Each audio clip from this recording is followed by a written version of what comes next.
चलिए जानते हैं हरियाणा की 25 बड़ी खबरों को सिर्फ 10 मिनट में। लेकिन उससे पहले वीडियो को लाइक और चैनल को सब्सक्राइब जरूर करें।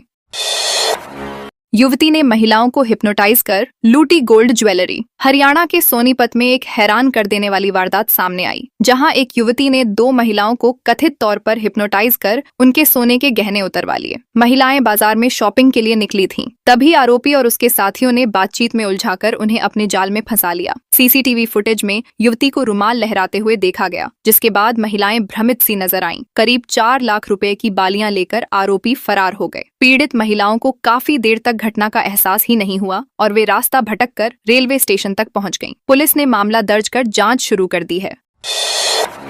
हरियाणा की हाईटेक जेल से 2 बंदी फरार। रेवाड़ी की हाईटेक जेल से 2 बंदियों के फरार होने से हड़कंप मच गया। शुक्रवार शाम कैदियों की गिनती के दौरान यूपी निवासी फैजान और जाहिद के गायब होने का खुलासा हुआ। घटना के बाद डीजी जेल आलोक मित्तल ने तुरंत सख्त कार्रवाई करते हुए 7 जेल कर्मचारियों को सस्पेंड कर दिया, जिनमें 5 हेड वार्डर और 2 वार्डर शामिल हैं। पुलिस और स्पेशल टास्क फोर्स ने तेजी से कार्रवाई करते हुए दोनों फरार बंदियों को कुछ ही घंटों में गिरफ्तार कर लिया। अधिकारियों ने जेल की सुरक्षा व्यवस्था की समीक्षा भी की। इस घटना ने जेल प्रशासन की कार्यप्रणाली पर गंभीर सवाल खड़े कर दिए हैं।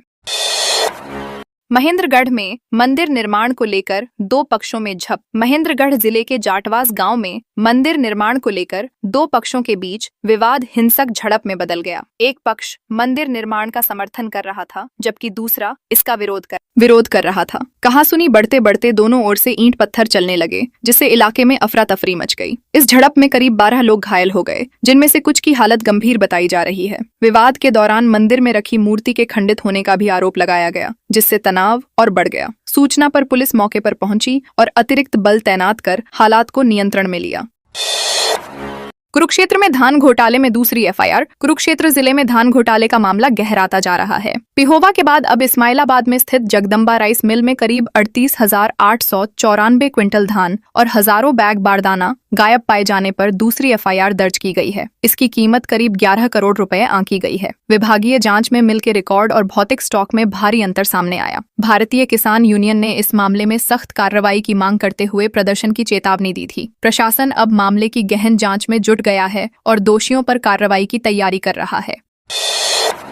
मंत्री श्रुति चौधरी ने कांग्रेस को बताया हेडलेस चिकन। हरियाणा में राज्यसभा चुनाव के दौरान हुई क्रॉस वोटिंग के मुद्दे पर सियासत गर्मा गई है। भिवानी पहुंची मंत्री श्रुति चौधरी ने कांग्रेस पर तीखा हमला बोलते हुए उसे हेडलेस चिकन करार दिया। उन्होंने कहा कि कांग्रेस के पास कोई स्पष्ट दिशा नहीं बची है और पार्टी अंदरूनी कलह से जूझ रही है। मंत्री ने यह भी कहा कि कांग्रेस राज्यसभा चुनाव में मुश्किल से अपनी स्थिति संभाल पाई है और अभी उसे संभलने में समय लगेगा। श्रुति चौधरी अपने दादा चौधरी बंसीलाल की पुण्यतिथि पर श्रद्धांजलि देने पहुंची थी, जहां उन्होंने कई विकास परियोजनाओं का उद्घाटन भी किया। हरियाणा में नए कलेक्टर रेट जारी। हरियाणा सरकार ने प्रदेश के सभी जिलों में कलेक्टर रेट की नई प्रस्तावित दरें जारी कर दी हैं। इन दरों में रेजिडेंशियल, कृषि और कॉमर्शियल भूमि के रेट में 75% तक की बढ़ोतरी का प्रस्ताव है। गुरुग्राम के द्वारका एक्सप्रेसवे से सटे क्षेत्रों में सबसे ज्यादा वृद्धि देखने को मिल सकती है, जहां जमीन की कीमतें करोड़ों रुपए प्रति एकड़ तक पहुंचने का अनुमान है। हिसार और अन्य जिलों में भी बड़े स्तर पर बढ़ोतरी प्रस्तावित है। सरकार ने आम लोगों से सुझाव और आपत्तियां मांगी हैं, जिसके बाद अंतिम निर्णय लिया जाएगा।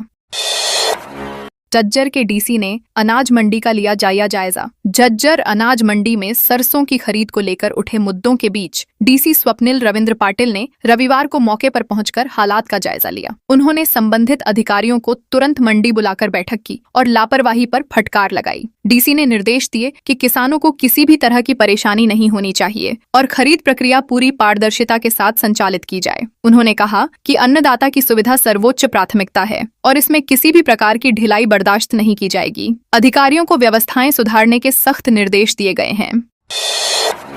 फरीदाबाद में सर्किल रेट बढ़ाने की तैयारी। फरीदाबाद में जमीन और प्रॉपर्टी की कीमतों में जल्द ही बड़ा उछाल देखने को मिल सकता है। प्रशासन ने सर्किल रेट में 75% तक की बढ़ोतरी का प्रस्ताव तैयार कर लिया है, जिसे मंजूरी के लिए सरकार को भेजा गया है। ग्रेटर फरीदाबाद के कई इलाकों में यह बढ़ोतरी सबसे अधिक हो सकती है। प्रस्तावित दरों को सार्वजनिक कर दिया गया है और नागरिकों से 31 मार्च तक सुझाव मांगे गए हैं। इसके बाद नई दरें 1 अप्रैल से लागू हो सकती हैं। इससे रियल एस्टेट बाजार में हलचल तेज होने की संभावना जताई जा रही है।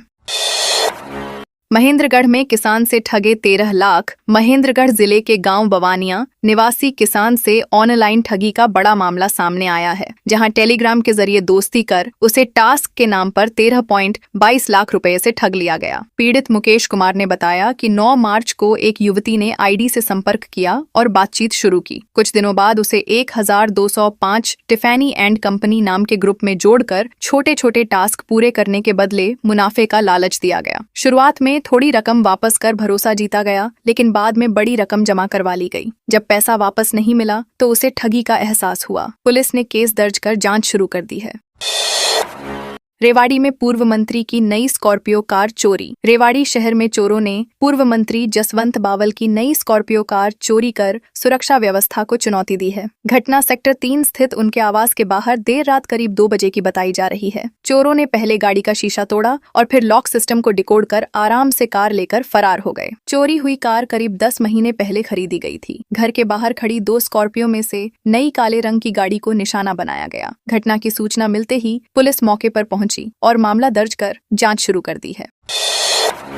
हिसार में पेट्रोल डीजल पर अलग अलग दावे। हिसार में पेट्रोल डीजल और एलपीजी की सप्लाई को लेकर प्रशासन और डीलर्स के बीच विरोधाभासी दावे सामने आए हैं। उपायुक्त महेंद्र पाल ने जहां ईंधन की पर्याप्त उपलब्धता और सुचारू सप्लाई का दावा किया है, वहीं पेट्रोलियम डीलर एसोसिएशन ने तेल कंपनियों पर समय पर सप्लाई न देने के आरोप लगाए। इन अलग अलग बयानों से आम लोगों में असमंजस की स्थिति बन गई है। प्रशासन ने लोगों से अपील की है कि अफवाहों पर ध्यान न दें और घबराकर ईंधन का स्टॉक न करें। अधिकारियों का कहना है कि स्थिति पर लगातार नजर रखी जा रही है। करनाल के गांव में युवकों ने तोड़े सीसीटीवी कैमरे। करनाल जिले के रसूलपुर गांव में पंचायत द्वारा लगाए गए सीसीटीवी कैमरों को तोड़ने और चोरी करने का मामला सामने आया है। घटना 5 मार्च की रात करीब 10 बजे की है, जब कुछ युवक नशे की हालत में गांव के चौक और अन्य स्थानों पर लगे कैमरों के साथ तोड़फोड़ करते नजर आए। कुछ कैमरे उखाड़कर अपने साथ भी ले गए। इस घटना से गांव की सुरक्षा व्यवस्था पर असर पड़ा है। करीब 23 दिन बाद पंचायत ने पुलिस में शिकायत दर्ज कराई। सरपंच बालकिशन सिंह ने बताया कि ये कैमरे चोरी रोकने के लिए लगाए गए थे।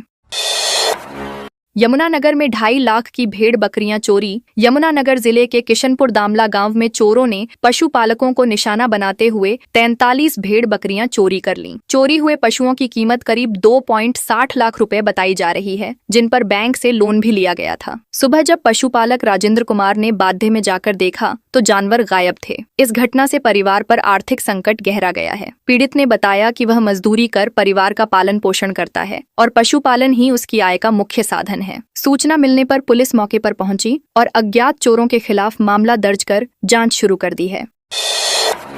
चंडीगढ़ में सारा प्रोडक्शन बेंगलुरु के मालिक को सजा। चंडीगढ़ की जिला अदालत ने चेक फ्रॉड मामले में सारा प्रोडक्शन बेंगलुरु के मालिक सचिन कांबले को 1 साल की सजा और 10 लाख रुपए जुर्माना सुनाया है। यह मामला फिल्म शूटिंग के उपकरणों की खरीद से जुड़ा है, जिसमें मोहाली की कंपनी ने करीब 24.50 लाख रुपए दिए थे। आरोप है कि दिए गए उपकरण खराब और गलत स्पेसिफिकेशन के थे। बाद में मुआवजे का वादा भी पूरा नहीं किया गया। अदालत ने आरोपी को 6% ब्याज के साथ 1 महीने में पूरी राशि लौटाने का आदेश दिया है। इस फैसले को फिल्म इंडस्ट्री से जुड़े लोगों के लिए एक महत्वपूर्ण संदेश माना जा रहा है। पानीपत में फाइनेंस कंपनी ने हड़प्पे ग्राहक के 4 लाख। पानीपत में फाइनेंस कंपनी और बिचौलियों की मिलीभगत से धोखाधड़ी का मामला सामने आया है। गांव झांबा निवासी जसबीर सैनी ने कार पर लोन के लिए आवेदन किया था, लेकिन आरोप है कि 4.85 लाख रुपए की राशि सीधे ब्रोकर के खाते में डाल दी गई। पीड़ित को पैसे नहीं मिले और उसे धोखे का शिकार होना पड़ा। जांच के बाद पुलिस ने कंपनी मैनेजर समेत 5 लोगों के खिलाफ धोखाधड़ी और अमानत में खयानत का केस दर्ज किया है। पीड़ित ने बताया कि उसने पूरी प्रक्रिया पर भरोसा किया था, लेकिन उसे आर्थिक नुकसान उठाना पड़ा।